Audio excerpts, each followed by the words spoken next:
Join Cell Academy, Goa's best coaching for IIT, JEE and medical exam preparations for class 8 to 12. Register for Stellar Talent Search exam for class 7 to 12. Admissions are now open for class 8 to 12. We have study centers at Margao, Vasco and Porvorim. Mopa being a new airport, they have definitely better facilities than the Dabolim.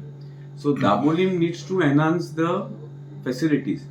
Now when airline is looking at their comforts, where they are getting proper slots, what is the customer experience, what they are getting. Because other business class asli, the customer is looking at lounge, they are looking at proper facilities.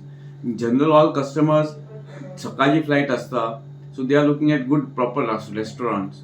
They are looking at little bit of shopping area. Now all those facilities are not there, which is there at Mopa. So Dabolim is lacking on certain aspect. The airport, the parking facilities, the refueling facilities, all those things which Mopa has streamlined better. Being a new airport, Dabolim also needs to streamline so that they are able to attract more airlines into Goa. Overall, if you see, last year the overall capacity of passengers carried as on 23rd March 2023 was around 8.4 million. This year we are crossing almost 11.4 million. So almost 3 million extra passengers have come in because of Mopa.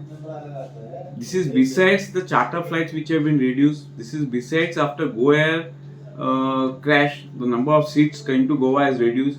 This is besides the SpiceJet having their financial problem and Indigo having their engine problems. They त्यांच्यानी खूप flight withdraw केला, but still this number of passengers as on 31st March असतं from this both the airports combined.